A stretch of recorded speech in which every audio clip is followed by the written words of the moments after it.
Bom, pessoal, olá. Vamos então para a nossa terceira aula.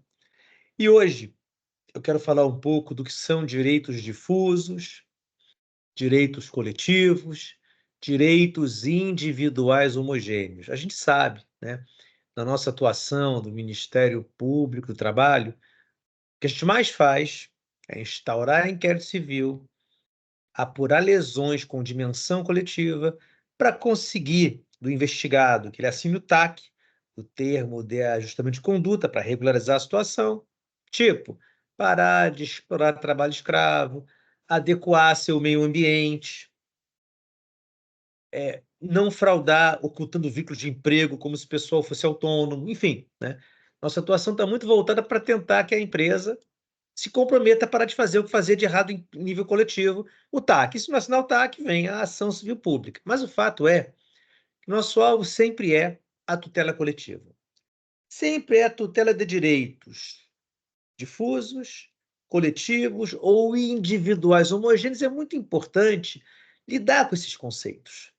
Vamos tentar isso, vamos tentar ver o que são cada uma dessas figuras. Primeira coisa é dizer o seguinte: a Constituição do Brasil, quando ela trata da questão da titularidade de direitos, não atribui só a titularidade a pessoas, mas também a grupos. O artigo 5º inaugura isso, né? Direitos individuais e coletivos. Ou seja, a ideia de que há o fenômeno da meta-individualidade ou transindividualidade ou direitos coletivos em sentido amplo. Três expressões sinônimas. E aí? O que é um direito transindividual? O que é um direito meta-individual ou direito coletivo em sentido amplo? Essa é a parte fácil da história, gente. Por quê? Esse é o conceito inicial. E eu vou chamar de direito coletivo em sentido amplo, ou direito transindividual ou meta-individual, qualquer direito que venha a pertencer a um grupo de pessoas. Esse é o ponto e essa é a parte fácil da história.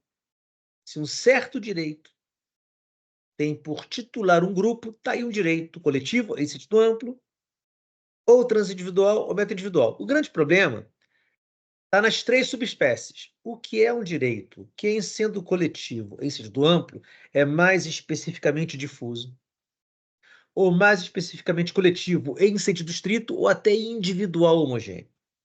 São esses os conceitos que dão trabalho que nós temos que analisar. E aí, vamos começar com o direito difuso, né? Porque notem, é muito comum se falar algo que é verdade, mas é meia verdade. Direito difuso pertence a um grupo que é indeterminável quanto a todos que o integram. Essa é a questão. Direito difuso é um direito que pertence a um grupo indeterminável quanto a todos seus integrantes. Se vocês falarem isso numa prova, não é que está errado, mas está incompleto. Porque é mais importante que dizer que o grupo é indeterminável quanto a todos seus integrantes é explicar por que isso. Por que não dá para saber todos que integram o grupo?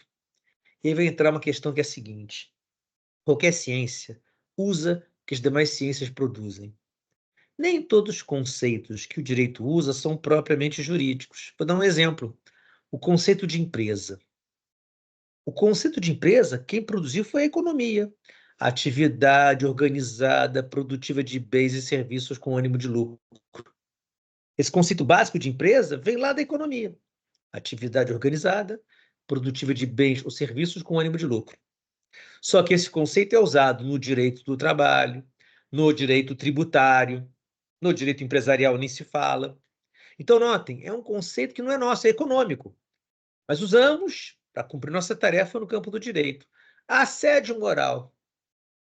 O assédio moral é uma construção da sociologia e da psicologia do trabalho. Aquela prática que alguém adota no local de trabalho para causar angústia, sofrimento, dor, humilhação. O assédio moral é uma categoria teórica da sociologia, da psicologia do trabalho, mas nós usamos, principalmente, para pensar danos morais.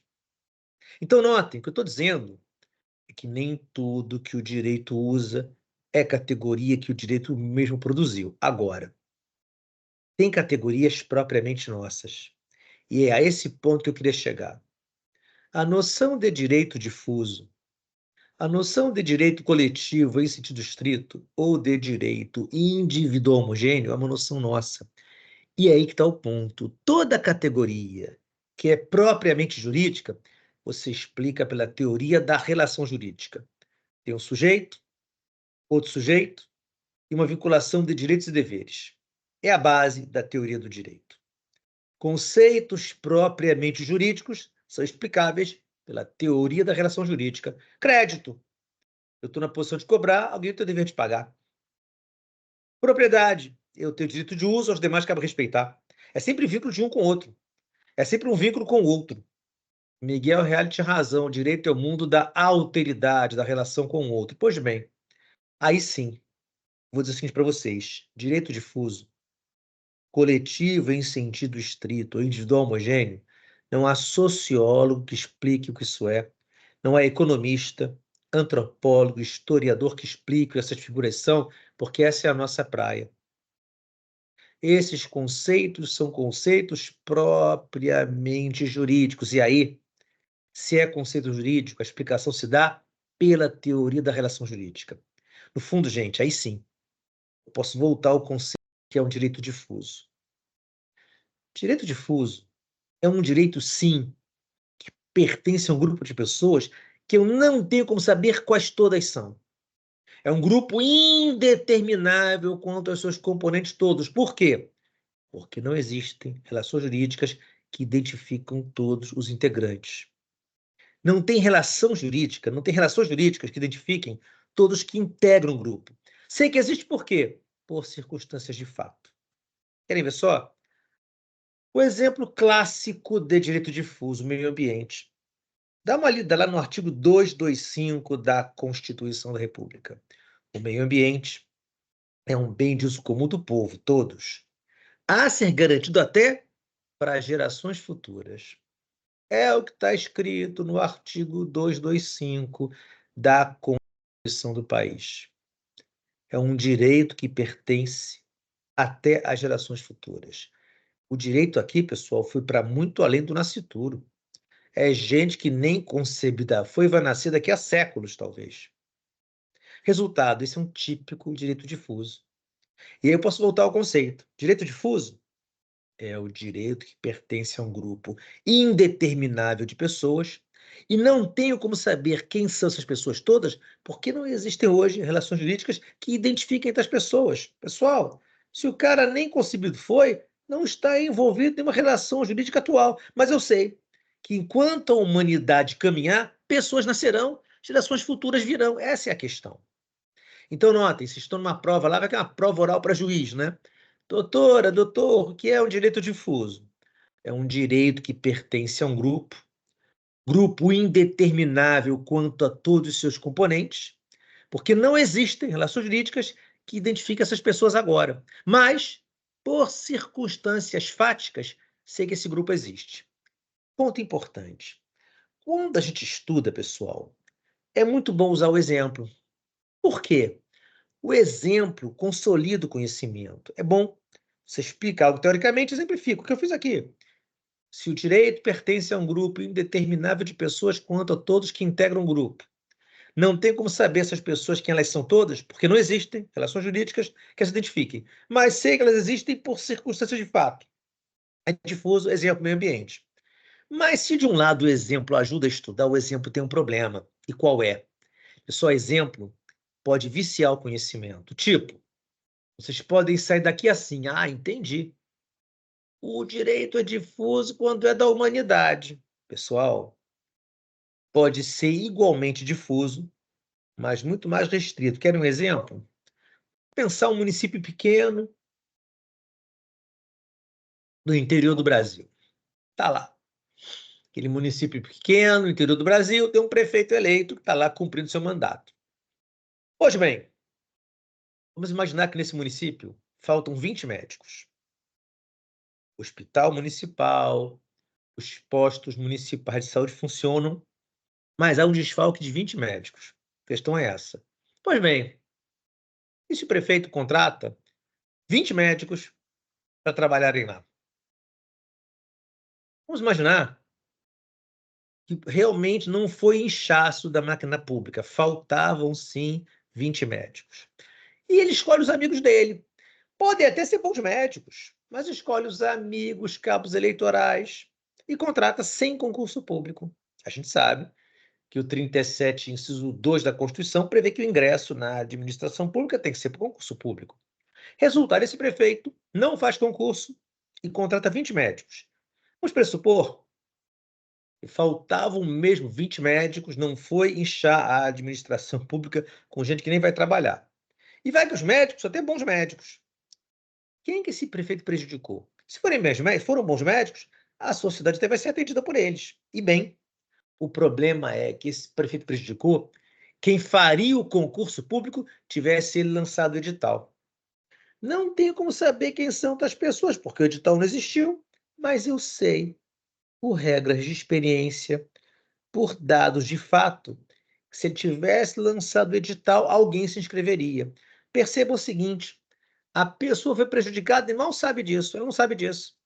Um sujeito lá, médico na região, queria muito fazer concurso para trabalhar na região, mas o concurso não veio. Ele se mudou de cidade. Mal sabia ele. Se o prefeito cumprisse a Constituição, teria sido lançado o edital do concurso, esse médico ia saber, não se mudaria e sua vida continuaria na cidade como inicialmente ele queria. Então, notem, pessoal, esse é o ponto. Difuso é quando pertence a um grupo indeterminável de pessoas. Mas esse grupo, apesar de ser indeterminável, não é obrigatoriamente um grupo enorme, não. Exemplo que eu dei aqui. Quantos médicos fariam um concurso nesse pequeno município? Uma centena, talvez. Mas é um grupo que eu não tenho como saber quem são, por quê? São pessoas que não são identificáveis por relação jurídica que exista. Mas sei que, aberto o concurso, alguém se inscreve. Então, essa é a lógica do difuso. Repito, direito é difuso quando pertence a um grupo que é indeterminável quanto aos seus componentes todos. E não tenho como saber quem são tais pessoas, porque não existem relações jurídicas que identifiquem as pessoas agora. Mas sei que existem por circunstâncias de fato. A nossa atuação, gente, é muito difusa. Querem ver só? Vai que uma empresa não dá equipamento de proteção individual para o trabalhador. Não fornece a luva, a bota, o capacete. A empresa não fornece o equipamento de proteção individual. Vai que a empresa sempre paga salário atrasado. Vai que a empresa tem práticas de administração por estresse ou assédio moral coletivo. O vendedor que pior vender vai subir em cima da mesa de cueca e fazer uma dancinha para ser humilhado. Vai que a empresa tem prática de mandar embora quem se sindicaliza.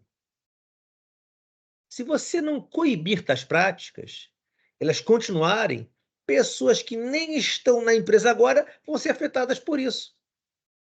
Então, você vai conseguir da justiça, ou através do TAC, né, ou via a ação civil pública, ou via TAC, que o empregador se comprometa a fornecer EPI, até para o empregado que vai entrar na empresa daqui a um ano. Você está obrigado a fornecer capacete para quem trabalha ou vier trabalhar. Vai ter a pessoa que vai chegar lá para trabalhar, receber um capacete, mal sabe ela que é graças ao Ministério Público, tem um TAC em vigor. Quem entrar na empresa, a empresa passou a pagar salário em dia. Quem se sindicalizar não será dispensado, e quando o TAC foi assinado, nem na empresa a pessoa estava. A nossa tutela é fortemente difusa, porque um dos nossos alvos é que a empresa pare a prática lesiva, porque ao pará-la vai beneficiar até quem mais à frente só trabalhará na empresa. Então essa é a lógica difusa. Agora vamos lá para a segunda categoria. O que é um direito coletivo em sentido estrito? Direito coletivo em sentido estrito. Aqui, gente, o grupo é determinado ou determinável de pessoas. Eu sei quem são ou posso saber. E como é que eu sei quem são ou posso saber? Existem relações jurídicas que identificam as pessoas. Vou dar um exemplo: a greve é um típico direito coletivo em sentido estrito. Pessoal, peguem a Lei 7783/89, a Lei de Greve. Artigo 7º. Você, para ser grevista, é empregado daquela empresa. E se adere à greve, seu contrato é suspenso. Você aderiu à greve? Não está à disposição do empregador que nos paga salário. É uma relação jurídica. Então, no direito coletivo em sentido estrito, O grupo é um grupo determinado ou determinável quanto a todos que o integram. E eu sei quem são as pessoas, ou posso saber, porque relações jurídicas identificam agora essas pessoas. Uma plataforma da Petrobras está na iminência de afundar ou explodir. Vou proteger quem está lá agora. No fundo, gente, quem está lá agora, quem está numa plataforma, alguma relação jurídica explica a presença dele lá. Ou contrato com a empresa petrolífera, ou terceirizado de uma empresa contratada pela petrolífera. Resultado: a ameaça de explosão agora. Você vai ajuizar uma ação civil pública ou conseguir da empresa de petróleo um termo de ajuste para regularizar o ambiente logo e evitar que a explosão venha. Mas se a explosão iminente vier, vai pegar quem está lá. E quem está lá tem uma relação jurídica. Quem está lá está identificado lá dentro. Então, o grupo é um grupo determinado ou determinável de pessoas. E eu sei quem são, eu posso saber, porque relações jurídicas identificam tais pessoas. Ou seja, você tem um grupo que você sabe quem o integra pode saber. Agora, um ponto importante: esse grupo tem um interesse ainda chamado indivisível. Pessoal, greve é para todos ganharem, não é para um ganhar. Você parte para a greve, é uma atuação em grupo, de um interesse que é do grupo. Não dá para dividir o interesse ainda. Se a plataforma explodir, ou a plataforma é adequada para todos, ou inadequada para todos. Então, no direito coletivo em sentido estrito, de um lado o grupo é um grupo determinado ou determinável. Sei quem são, eu posso saber, mas do outro é um interesse ainda um só para todos. Não é um interesse divisível ainda. A indivisibilidade entra em cena. Notem, a lógica é: eu sei quem faz parte do grupo, eu posso saber, mas eu tenho que atender a todos, porque não dá ainda para individualizar o que cada um precisa. Então, notem, vocês estão numa prova, essa pergunta aparece, né? Olha, explica aí o que é um direito difuso. Grupo indeterminável contra seus integrantes. O grupo é indeterminável porque não existem relações jurídicas a identificar as pessoas, mas por circunstâncias de fato, sei que as pessoas existem, difuso. Coletivo em sentido estrito. Grupo determinado ou determinável de pessoas. Sei quem são, posso saber. E esse grupo, identificável quanto a todos que o integram, tem um interesse indivisível. Se você atender a um, atende a todos. Não dá ainda para partilhar. E aí, claro, no campo do conceito, eu caminho para a última categoria, que é o direito individual homogêneo. Pessoal, vamos lá. O direito individual homogêneo tem muita semelhança com o direito coletivo em sentido estrito, porque aqui, o individual homogêneo, o grupo também é determinado ou determinável de pessoas. Sei quem são ou posso saber, porque relações jurídicas identificam tais pessoas. Sei quem são ou posso saber. Mas qual vai ser a diferença? No direito individual homogêneo, o grupo, que eu tenho como saber todos que o integram, tem interesses já divisíveis. Tipo, vocês amanhã são colegas de MP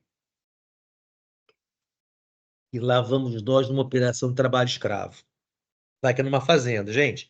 Pode ter escravidão numa casa, escravidão doméstica, pode ter no meio urbano, mas no exemplo aqui, uma escravidão rural, né? Pois bem, chegamos lá, tem 40 trabalhadores lá. Pessoal, esses 40 trabalhadores podem até estar sem carteira assinada, sem vínculo formal nenhum, mas tem ali contratrabalho, onde há muito abuso, mas há um contratrabalho por primazia da realidade. Ora, então tem uma relação jurídica não formalizada, com vários problemas, mas ainda assim uma relação jurídica. E eu trabalho para alguém, e eu trabalho numa condição de escravo, mas no fundo, como escravidão não pode, eu sou um empregado, objeto de exploração, de hiperexploração, de abuso. Resultado, gente, a gente chega lá, encontra 40 trabalhadores escravizados. Um está lá há um ano, um está lá há 2 anos, um está lá há 2 meses, um levou uma facada, um adoeceu, um recebeu alguma coisa, Resultado, você consegue já quantificar individualmente o que cada um tem como direito seu. No fundo, gente, direitos individuais homogêneos são direitos já individualizáveis, já divisíveis, mas que têm tratamento processual coletivo, porque a origem é comum, a escravidão na fazenda. Essa é a lógica. A origem é a escravidão na fazenda. A ideia é essa. Ou seja, aqueles 40 trabalhadores são identificáveis porque tem relação jurídica de emprego com o fazendeiro, relação toda mal levada adiante, porque tem abuso, tem escravidão, mas relação jurídica de emprego tem que formalizar. Nessa relação jurídica, eu sei o que é de cada um. São direitos já individualizáveis, mas você trata processualmente junto, porque a origem, como origem, é a escravidão na fazenda. Então, notem, no direito individual homogêneo, os direitos já são individualizáveis, mas como origem comum, você trata processualmente junto. Resultado, vocês percebem que a ideia aqui é mostrar que esses três conceitos com os quais vocês vão lidar muito no estágio aqui no MPT, esses três conceitos são, de fato, conceitos que dá para diferenciar, né? Vamos lá. Questão na prova oral para procurador ou procurador do trabalho. Prova oral, um dia ela chega. Aí a banca pergunta, doutora, doutor, dentro dos direitos coletivos em sentido amplo, direitos também chamados meta-individuais, transindividuais, me dê o conceito das três figuras que existem. Digo, excelência, o direito difuso é aquele que o grupo titular é um grupo indeterminável quanto a todos que o integram. E não dá para saber quem são todos eles, porque não existem relações jurídicas a identificar todas as pessoas. Mas sei que elas existem por circunstâncias de fato. Enquanto a humanidade caminhar, gerações futuras virão. Se alguém não faz concurso público, prejudica quem teria feito concurso se tivesse ele acontecido. No difuso, você pode ser prejudicado e nem sabe que foi. Agora, excelência, tem a segunda categoria, direitos coletivos em sentido estrito. É quando o grupo é um grupo determinado ou determinável de pessoas. Sei quem são as pessoas todas ou posso saber, mas o interesse delas ainda é indivisível. Tem que atender a todos, porque não dá ainda para dividir o que é de cada um. E, por fim, há o direito individual homogêneo, onde o grupo é determinado ou determinável de pessoas, mas aqui os interesses comportam já a divisão do que é de cada um. Contudo, como a origem é comum, você trata processualmente em conjunto. Aí que está o ponto. Quando você chega nesse estágio da matéria, você fala, cara, entendi. Eu sei o que é cada uma das três categorias, só que qual é o problema?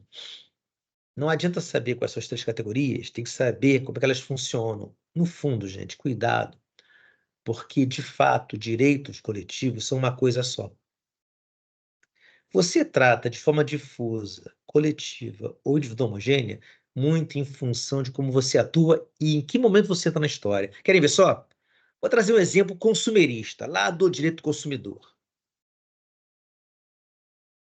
Tutela coletiva pode ser ambiental, pode ser de consumo, de trabalho, né? No fundo, cuidado, o Código do Consumidor tem uma parte sobre ações coletivas. Só que nessa parte, o CDC não é um CDC, é um Código de Tutela Coletiva em geral. Por isso, nos nossos TACs, nas nossas ações civis públicas, a gente cita o CDC. Porque nós, tudo bem, a gente instaura inquérito civil e a ajuização civil pública usando a lei da ação civil pública, a lei 7347/85, usando a lei complementar 75, a lei do MP da União, onde é o MP do Trabalho, mas usamos o CDC também, o Código de Defesa do Consumidor. Por quê?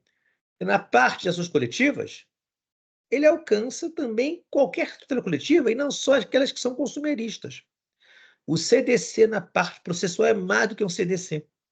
Você tem ali o seguinte, pega a Lei Complementar 75/93, a lei que regra o Ministério Público da União, o MP tem um ramo do MP da União.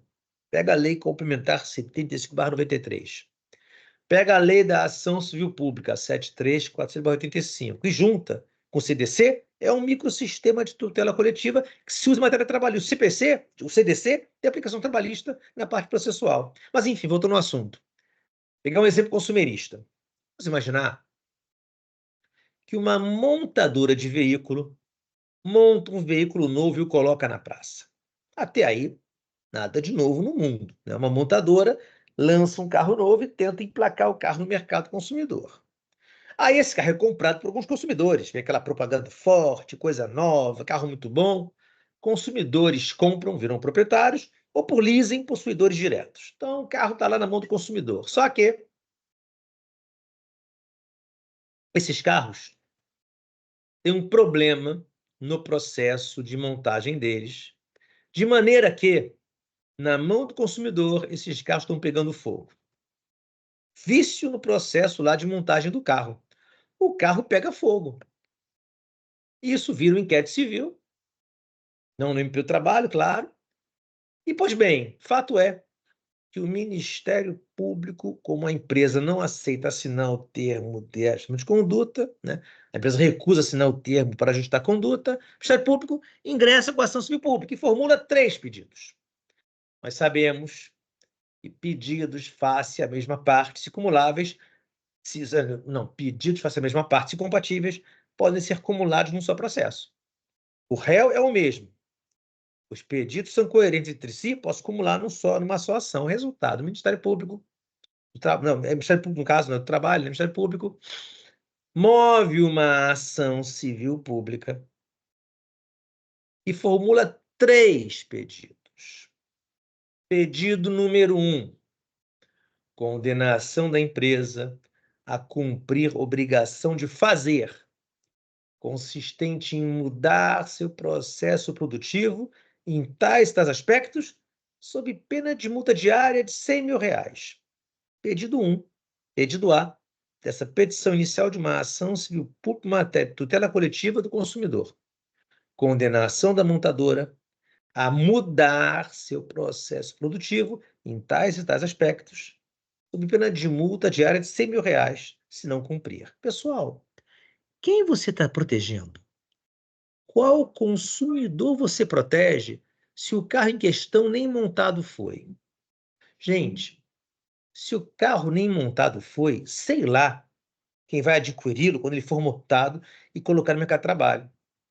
Mercado consumidor, desculpa, é um vício aí, mercado consumidor. Mas notem, eu sei. E se esse carro for colocado à venda, alguém o comprará. Esse pedido 1 é uma tutela difusa. Eu quero que os carros a serem montados não tenham o problema que os carros montados têm de pegarem fogo do nada na mão do consumidor. Resultado, esse pedido 1 é de tutela difusa. Eu quero que os próximos carros que a montadora vai fabricar não tenham defeito, para que um consumidor lá na frente, que eu nem sei quem é, quando adquirir o carro, não veja queimando em suas mãos. Esse pedido 1 é de tutela difusa. É para proteger quem vai comprar um carro que nem montado foi. Ora, como é que eu vou saber quem vai comprar um carro não montado ainda? Não vou saber nunca. Tutela difusa. Pedido 2 agora, o segundo pedido. Condenação da empresa a fazer um recall. Convocar consumidores para verificar se no carro de cada um há ou não o defeito. Aqui, gente, notem, carros saem da montadora com chassi. Carros são rastreáveis. Tirando está na mão de um ladrão, você vai saber com quem está o carro. Ele sai da fábrica com chassi e alguém vai comprar e esse carro ficará registrado em nome dessa pessoa. Resultado, quem quer que tenha adquirido esse carro através da condição de proprietário, porque o comprou, ou vai que é um leasing, é o possuidor direto do carro, até pagar lá as prestações todas. Fato é o seguinte, gente. Aqui, eu tenho, digamos, 2.000 carros já colocados na praça. Eu tenho como saber quem são os 2.000 consumidores. É um grupo determinado ou determinável de pessoas. Eu tenho toda a condição de saber, porque quem comprou vinculou-se a uma relação jurídica. Quem adquiriu posse direta por um leasing estabeleceu relação jurídica. Ora, eu sei exatamente, então, quais consumidores têm tais carros. Agora, eu não sei quais carros têm, quais carros não têm o defeito. A obrigação é verificar todos. Não dá para saber ainda como está cada um. A ideia é, tem que verificar tudo. Esse pedido 2 do MP, condenação da empresa a fazer um recall, de sorte a convocar consumidores todos, para que cada um tenha seu carro verificado, para ver onde tem defeito, consertar, onde não tem, liberar. Aqui o grupo é determinado, mas o interesse ainda é indivisível, porque é fundamental verificar carros todos, para saber onde está, onde não está o defeito. Então, é um pedido A de tutela difusa, os carros a serem montados. É um pedido B de tutela coletiva, esse de distrito, porque quanto aos consumidores que têm carro, quais têm o defeito e quais não têm. Tem que avaliar os carros de todos, por enquanto é indivisível. Agora, pedido C, condenação da montadora a indenizar os 60 consumidores cujos carros pegaram fogo já. Gente, o carro pegou fogo e o cara com o extintor apagou, perda parcial. O outro carro pegou fogo e lambeu, perda total. O outro pegou fogo e a pessoa se feriu. O outro pegou fogo, estava na garagem, levou a casa do cara junto. Resultado, eu tenho aqui um terceiro pedido. Condenação da montadora a indenizar cada consumidor prejudicado tanto quanto foi prejudicado. É uma tutela individual homogênea. O grupo é determinado ou determinável quanto aos integrantes. Posso saber quem tinha relação jurídica e o objeto dela, o carro se perdeu pela destruição fruto do problema na montagem dele. Grupo determinado ou determinável de pessoas. Sei quem são ou posso saber quem são. Mas notem, são interesses já divisíveis. Eu posso quantificar a indenização que cada um tem direito. Esse aqui, o carro teve perda parcial, o outro perda total. O outro lambeu a garagem dele junto, o outro ele se machucou. Então, é um grupo que é identificável quanto aos integrantes, sei quem sou, posso saber, cujo interesse é já divisível. Mas vale a pena tratar junto processualmente, porque a origem é comum. A origem é o vício no processo de montagem do carro. Uma brincadeira que eu faço, mas que ajuda a entender a matéria. Pessoal, se o Ministério Público fosse uma maravilha, ele ia mover a ação antes que o primeiro carro fosse comprado, e bastaria o pedido 1. Ia ser isso, né? Se o MP fosse perfeito e está longe disso, ia ser isso. Eu vou ajuizar a ação antes que alguém compre o primeiro carro. Então, bastaria o pedido 1. Bastaria 1. E seria maravilhoso, né? Você evitou que quem quer que seja corresse o risco do dano. Mas o MP não é isso tudo, não. Agora, e se o MP fosse uma porcaria? E a mover a ação quando o último carro lambesse? Aí bastaria o último pedido, né? Indenizar todo mundo. O MP, quando atua, pega o bonde andando. Tem gente que já sofreu concretamente o prejuízo. O individual homogêneo. Tem gente que concretamente pode sofrer, porque está numa relação jurídica. E tem gente que pode um dia sofrer se meter numa situação de ver uma relação jurídica dessas. Então, notem, quando o MP atua, é muito comum que ele pegue um problema no avançar do tempo. O problema já nasceu, já danificou e segue adiante. E a ideia é reduzir os danos. Então, a ideia qual é? Indenizar quem sofreu prejuízo individualizável, proteger o grupo identificado de pessoas que está envolvido em relações jurídicas que tratam da matéria e evitar que alguém no futuro tenha o mesmo problema, alguém que eu nem sei quem é. Agora, dá para puxar para trabalhista isso. Querem ver só? O exemplo do prefeito que eu usei. O prefeito viu que faltavam 20 médicos na rede municipal de saúde. Repito, não é trem da alegria, não é inchaço. Muitas vezes é que não é, não. Ele está contratando 20 médicos necessários. É o que o município precisa. Mas ele contrata os seus amigos, os cabos eleitorais. Mas vai que os caras são bons médicos. Então, assim, faltavam 20, contratou 20. Os médicos contratados são bons. A sociedade até está sendo atendida no campo da saúde. Agora, o que ele prejudicou? Quem faria o concurso tivesse ele lançado o edital. Aí a questão é difusa. Mas apimentando o exemplo. E se esse prefeito fez isso e há concurso público para médico em vigor com 4 esperando convocação? Há um concurso público para médico em vigor nesse município e tem os 4 últimos esperando convocação. Se o prefeito contratar os 20 não concursados, prejudicou primeiro esses 4. E esse é um grupo identificável. Quando você passa em concurso, o concurso é homologado e você fica no aguardo das vagas, há uma relação jurídica entre você e o município. O concurso público identifica você. Há uma relação. Se o município contratar mais médico, contratará os médicos classificados no concurso na ordem de classificação. Resultado. O que vai acontecer aqui? Se o município contrata 20 médicos sem concurso e tem 4 médicos aprovados no último concurso em vigor, aguardando convocação, esse prefeito, ao contratar os não concursados, prejudicou primeiro esses 4 médicos. Esse é um grupo coletivo em sentido estrito. Mas prejudicou também quem fará o próximo concurso. Aí é um prejuízo difuso.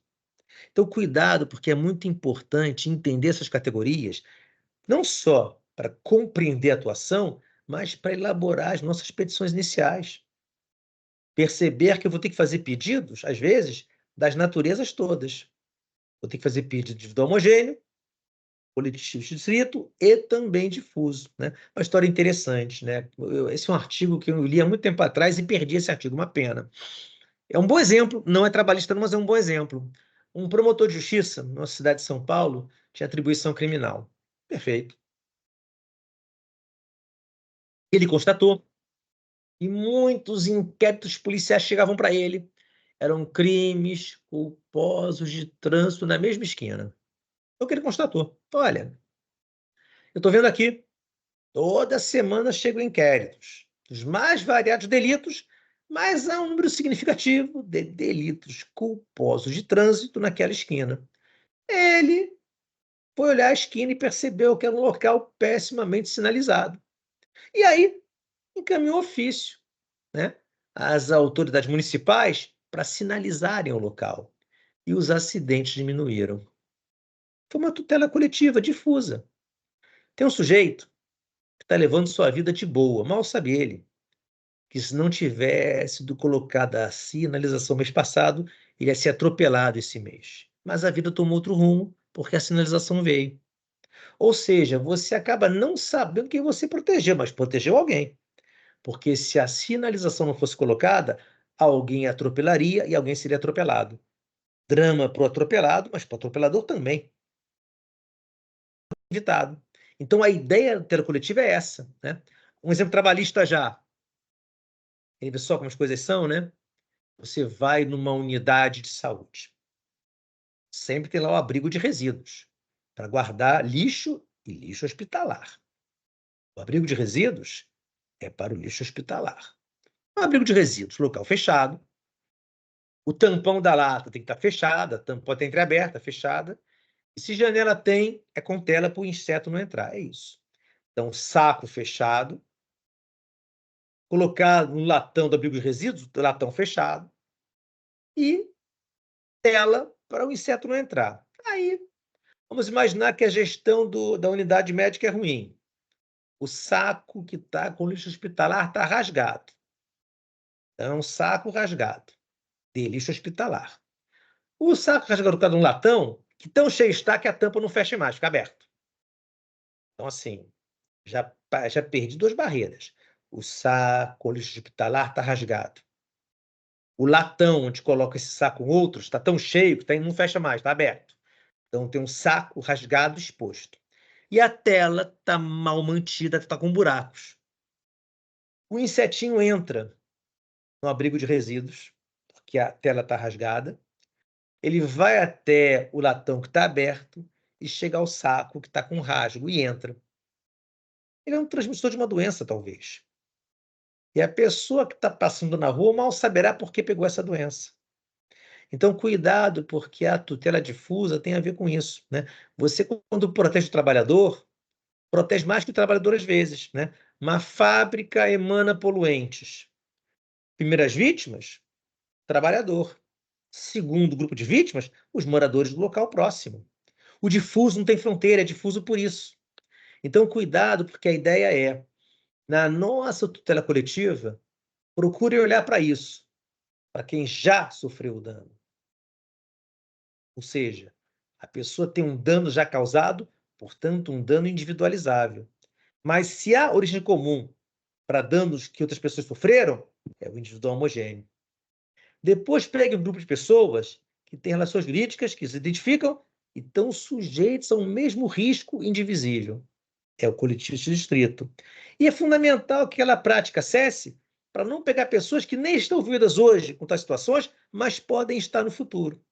Então, essa é a lógica do direito individual homogêneo, do direito coletivo distrito e do difuso. Mas vejam, é uma só ideia, né? De fato, direitos coletivos são uma só figura.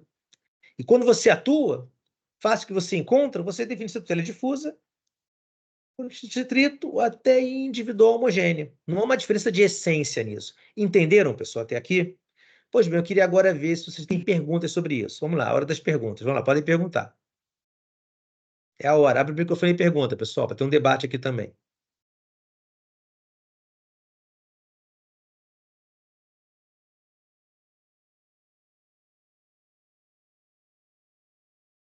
Sem perguntas, pessoal? Vamos lá, pergunta, pessoal. Tira dúvida, aproveita agora. Essa é a hora, estágio para isso.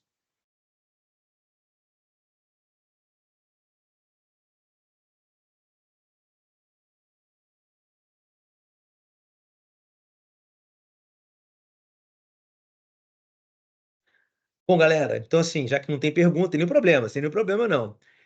Vamos então esperar a nossa próxima aula para você com a matéria, tá bom? Então, bom fim de semana para vocês, tudo certo? Grande abraço, tá bom? Valeu, pessoal. Tchau, tchau.